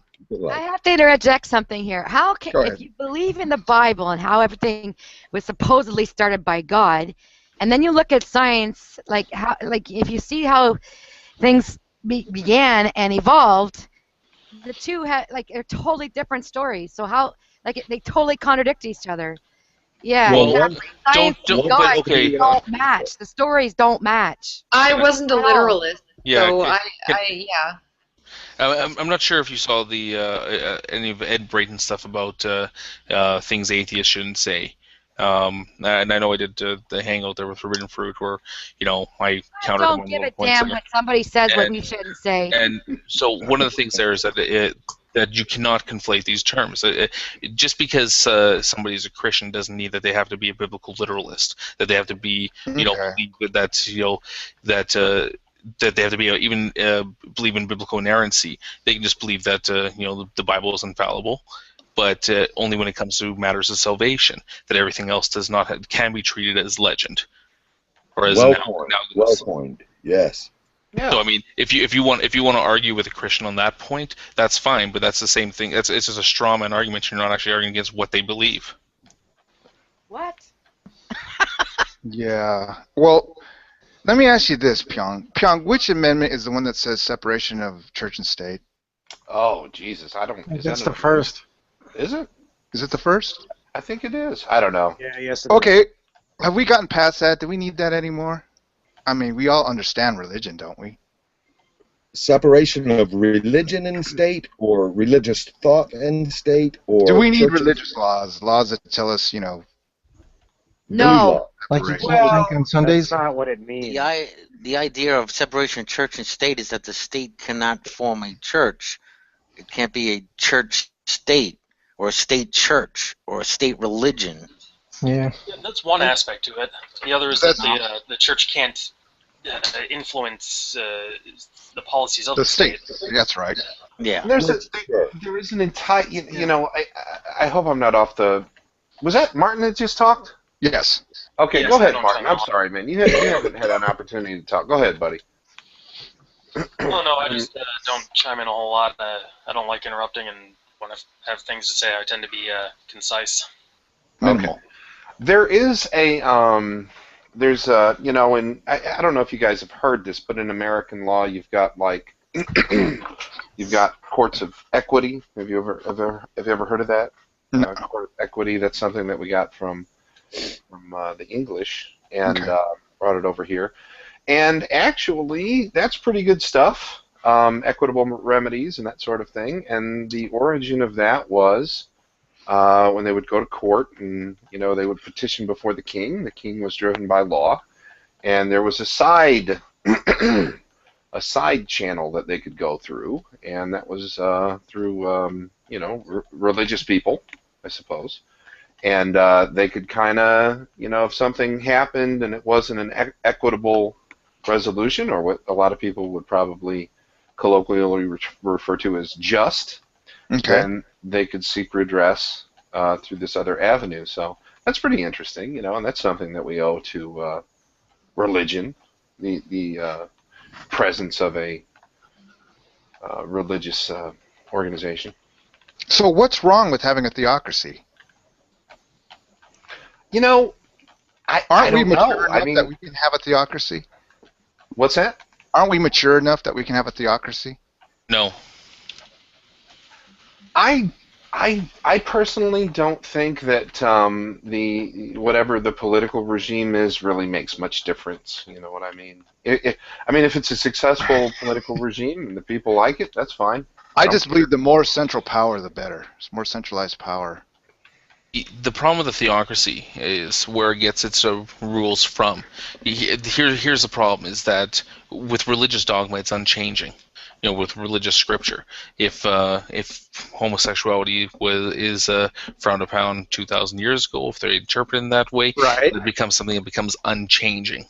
That as society evolves, as we grow as we grow as a society, we can't now change these laws. Could you imagine if we had formed a theocracy built around Levitical laws 2,000 years ago, and that kept on going on, and that's how we lived in that way? What we'd end up having is Saudi Arabia. We'd have this Sharia law. We'd have this place where we cannot actually grow. We cannot actually get past these hurdles because they are the religious dogma that people have to follow. So you can't actually evolve as a society. Well, let me. I think that any religious organization is in a feedback loop, and they are totally reliant upon the people who make up the organization.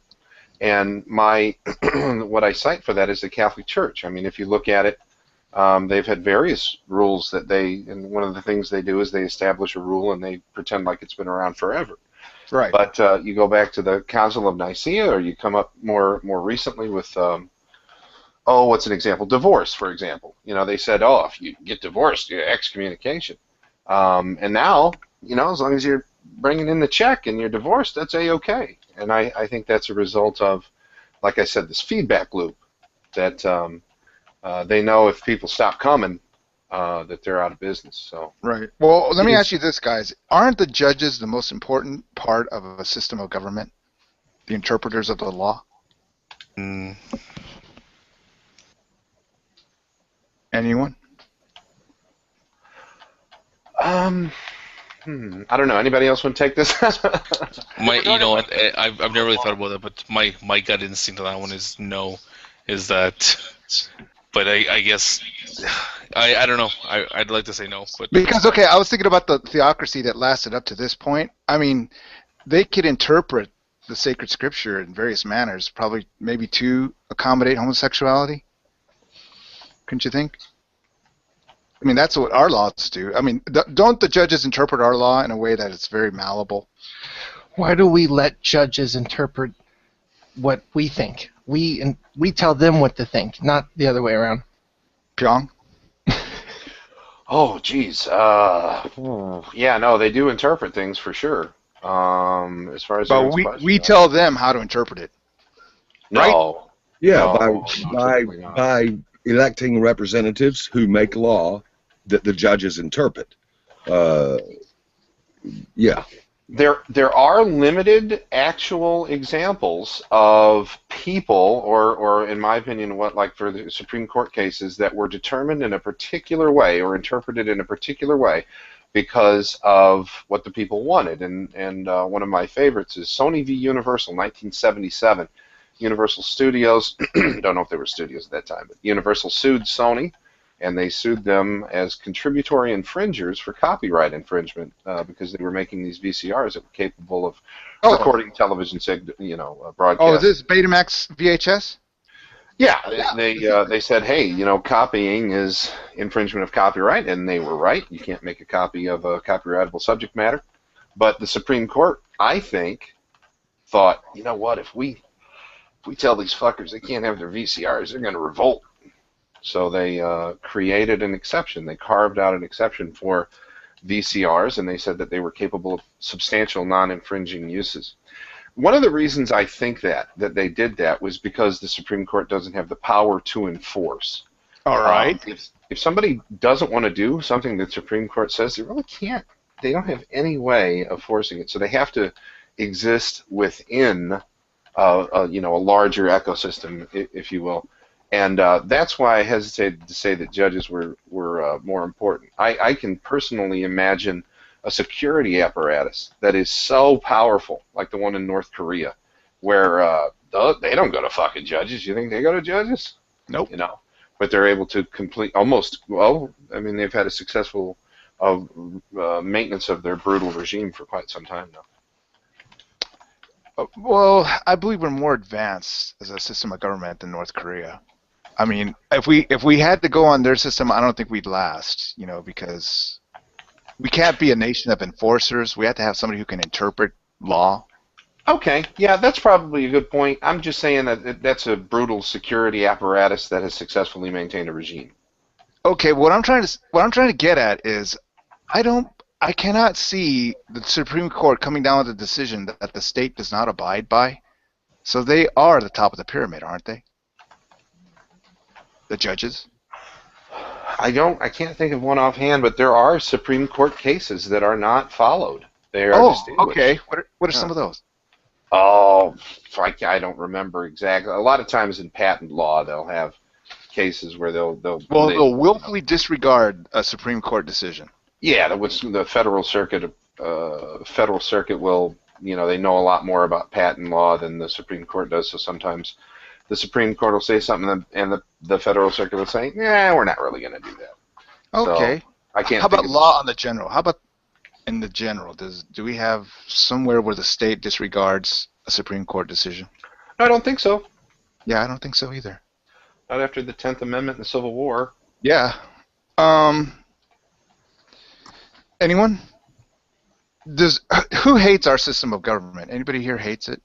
I do. On Thursdays. I hate the fucking government, and I hate anybody that has anything to do with it, all the way down to the littlest person sitting behind a desk somewhere. Just the littlest technocrat. Okay, Aaron, why do you hate our government? Because it's just full of obedient people that have no real freedom. They just do what they're told, and they're paid to do it, like a bunch of mindless zombies or something. Exactly. Yeah. They control the masses. The minimum amount of people control the masses, and they have no idea what's going on down the ranks. Yeah. Community. Yeah.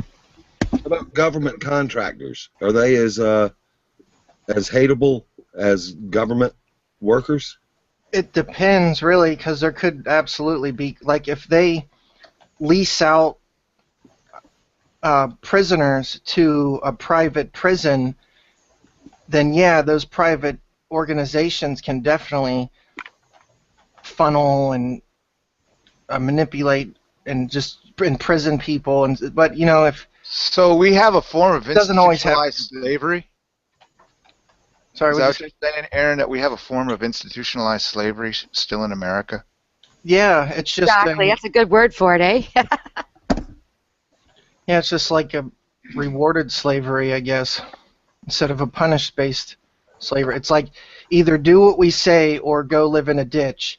So they don't need a slave master. They just need the fear of not being a sellout to these people is just enough to just make you obedient. I don't know. Everybody else see it that way? Well, to hate tyrants... The population in general? Sorry. To hate tyrants seems reasonable for what they do. To hate tyranny is of course it's so hateable, so abhorrent. To hate street sweepers who are part of a tyrannical system seems maybe a misfocus, or a drifting over of what is hateable onto what is innocent. Yeah. Maybe. Well, that's one thing. Is I believe that there is no innocence in a way, but so, like the lowest person. Guiltless, though. Maybe guiltless. Well, the lowest person, that street sweeper, is more likely to defend the system that he's enslaved to more than the politicians are. The politicians aren't going to take responsibility, but that little street sweeper guy might actually be the front lines of defending such a corrupt empire, or whatever. I don't know. Might be, might not be. Yeah. I concede. I propose that a frontline low entity in a tyranny may be the most loyal, or may be quickest to defect. In my mind, I mean, that's a good point, Tom. Yeah. Okay, Pyong, are you there? Yeah. It's a tyranny. What? It's a tyranny. We have institutionalized slavery. Oh, no, I don't think so. Sorry, buddy. Sorry, Aaron. I gotta check on something. Why do people hate our government so much, Pyong? I don't know. You've never thought about that? Never crossed your mind? Because they're warmongers. Because we're warmongers? That's Jeff Keller's position, that we are starting wars all over the world. Full of secrets and. We're secretive. Their money. They stash their money, and the people don't know where the money's going. I mean, look at your system. It's fucked up. I just kind of think, like, to really admit that there's a problem is taking a little bit of responsibility upon yourself to say, well, just the whole responsibility thing of it.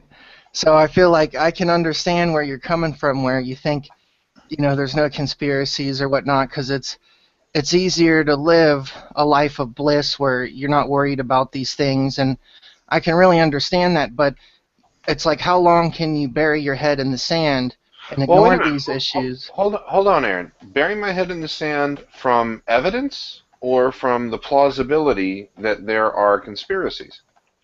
Because if all you have is the fact that we need to look further into this, then that isn't sufficient for me. It's not that I haven't looked. It's not that I'm unwilling to see.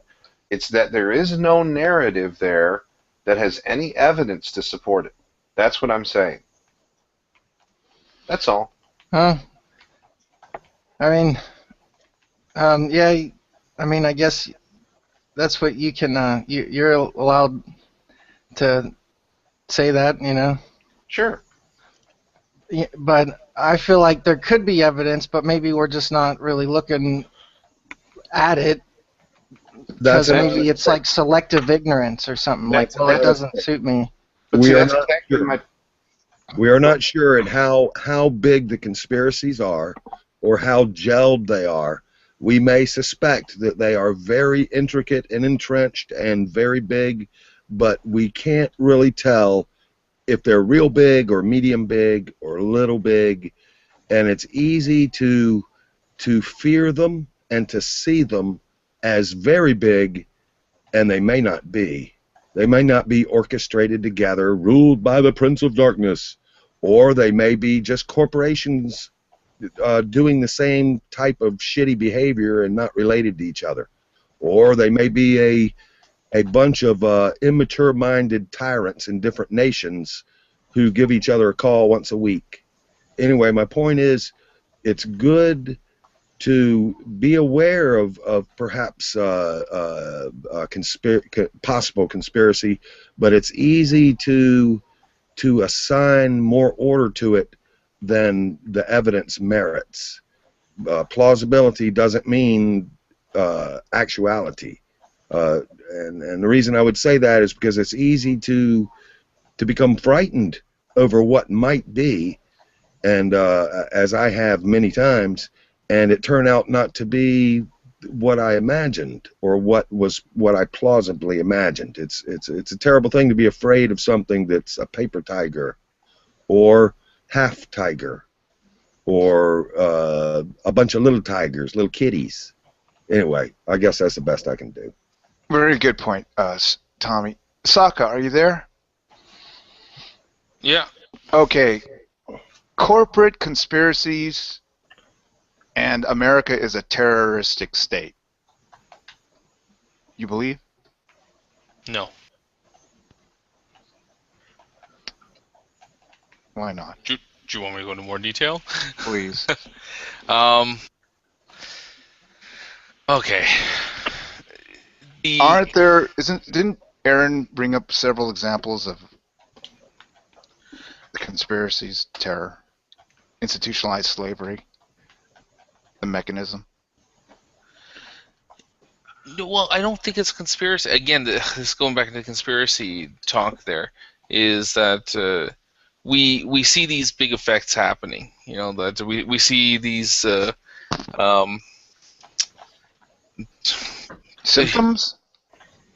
I think that what it might have to do is like this this very linear idea of how causality works.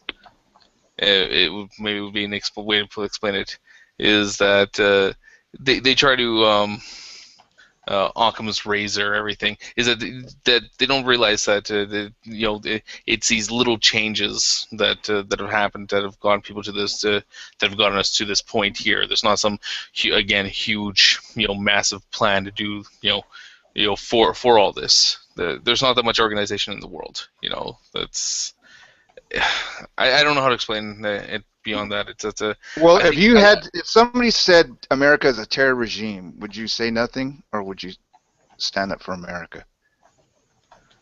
Well, or would you agree with them? From whose perspective? Somebody comes out in the Naughty Hangout and says America is a terror regime. Says how many wars we get into and how we keep the people down and how we have institutionalized slavery. I mean, how can you not agree? Well, because I don't agree that we have institutionalized slavery. Okay. I guess I can go away from that one. Oh man, I don't. I know it is difficult. Well, it's something I haven't really thought about. Give me a second to think about this. Okay. Does anybody else want to stand up for institutionalized slavery? Yes. No. Impossible. It's there. Rainbow. I feel like I'm in a different world because I'm not in a country where it's as easy to get rid of. I mean, we're union friendly in this country, Canada, and that kind of helps to fight against institutionalized slavery. Okay, but if somebody said America institutionalizes their slavery with the prison system, you would agree? With the prison system? Yeah, that's what Aaron said, that they lease out prisoners for a price. Oh, I don't know. Not to a private corporation, no. But the prisoners in my country, they do road work and build signs for our country. Aren't they paying back for the crime? Yes, they are, but they're paying back to the population for their crime, not to a corporation. Okay, Aaron, what's your response to that? Oh, well, that's true, but, some of these crimes that they're accused of are victimless crimes, such as maybe smoking marijuana or something, or even growing it in your house. But, yeah. So you're saying I don't consider that a crime, but, But you're saying on the whole, the prison population is some sort of indentured servitude? No, I just said it's a possibility, but I do actually, now that you bring it up, I actually think it is a big issue, because how can we compete if you want to open up a business with the labor of inmates and they get paid pennies an hour, but if you want to open a corporation or a business and you can't compete with that, you're going to have to lower your standard of living. And the same goes for China or prison labor or really anything. And prison labor is dominating the workforce a lot more than people have any idea. There's a lot of things slave people do a lot more than make license plates. They make cars, they do all kinds of stuff. It's just a matter of leasing them out, kind of. And I don't really know the entirety of it because, you know, I'm sure that they don't really want people to know either, you know. Pyong, does that make sense to you?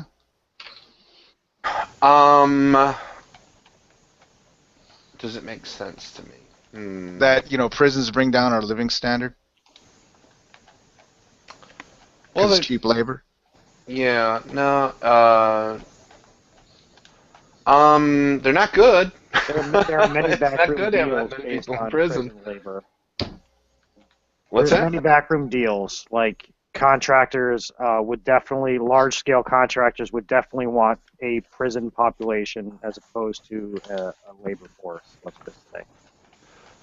I would say that is like China. They force their prisoners to work. In the United States, I think it's kind of an insignificant part of our economy. Anyone? Yeah, that's just what they want you to think. Yeah, that's what I'm saying.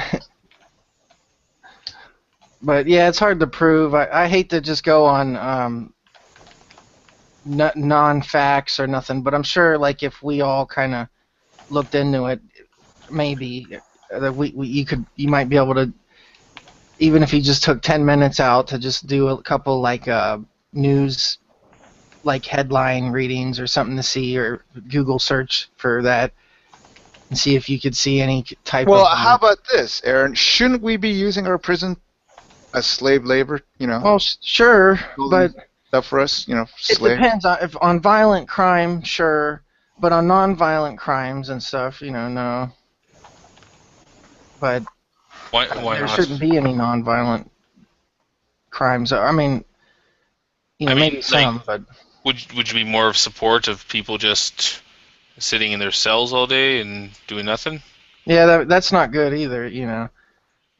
Would you want them to do something that was kind of structured like a job? Yeah. I mean, probably that'd be yeah, there's definitely benefits to that for sure that you would want to take advantage of, but you don't want to... Where's the line in the sand, though? Like, what is too much? Are they working them to death?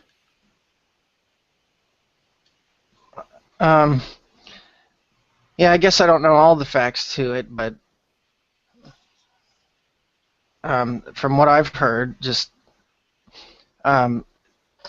there's definitely stuff to look into that's controversial, maybe, that might raise some eyebrows, you know. Okay, don't the Chinese have something called a re-education camp? Yeah. I mean, is there anything wrong with that thinking? Pyong, just re-educate our prisoners en masse? You know, politically correct thinking?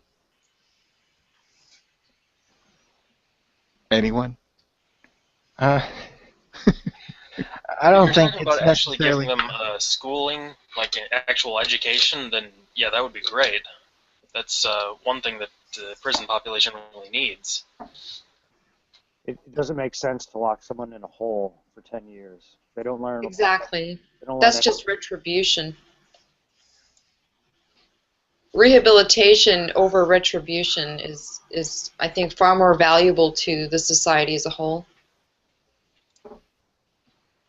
I can understand if it was serious crimes such as rape, murder, serious things like this. But for the vast majority of crimes, rehabilitation is more than satisfactory in my eyes. Right. Violent crimes, yeah, they would probably be different, but still, rehabilitation over trying to get justice. You know, I think there's a bizarre American justice that you just want to get retaliation and get payback, like cosmic payback for what has been done. Yeah, revenge. The American prison system is based on revenge, far more over trying to fix people that have been damaged. Yeah, it's like the prisons they have now. It seems to like teach them how to be even worse criminals. So when they come out, they're even like more well versed in how to be bad instead of how to be good. So if they could rehabilitate them, it would be a lot better than nothing. How do you learn to do life in a hole? How do you learn how to be a better person by getting locked in a hole with a bunch of other criminals? It just doesn't make sense. And doesn't the tax dollars go towards keeping these people alive in these holes? It's a waste of money, isn't it? Just to have people sitting in a cell and. I think so. Yeah. Yeah. About $40,000 a year. It's a waste of money. It would probably cost more to rehabilitate them, wouldn't it? Yeah, do something with that money instead of just having them sit there and. Even if it costs more to rehabilitate them, I would still gladly pay more money towards actual benefiting society than to just lock people away. Yeah. I totally agree. And use the rest for science experiments. We need more of we need a Scandinavian approach to prison systems, I think. And what's that? More of a rehabilitative approach where you're trying to reintegrate people back into society and give them good values. Mm-hmm. I have to second that one. Mm-hmm. Most of it's about skills. It's not about values. It's giving the person more options in order to play life better. Yeah, give them a sense of usefulness to society. Yeah. Exactly. If you run in and out of the prison system, you have no schools or no skills in which to employ yourself into the workforce or to be a creative member of society. You get stuck in the hole, and you get your 3 meals and a cot, and you get if you don't stay in line. I mean, it teaches nothing about the real world at all. Yeah, a lot of people end up there because they missed something in school. So teach them what they missed. How do you expect these people to get better if you just lock them away? What would you do with white collar criminals who are very skilled and use those skills to commit crime? Well, it all depends on what the crime is. Like I said, there's varying degrees of criminality, and I think that certain crimes should probably not deserve rehabilitation. White collar crime is a very good point, because that kind of changes everything around. At that point, I think you might be even dealing with people that have sociopathic tendencies or narcissistic personality problems. Okay. Put them to work at the FBI then.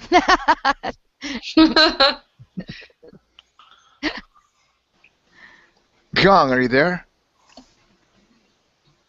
There's a place for everybody in this world, really. There really is. Yep. So what do you think? It makes sense that we're not using our, prisoners.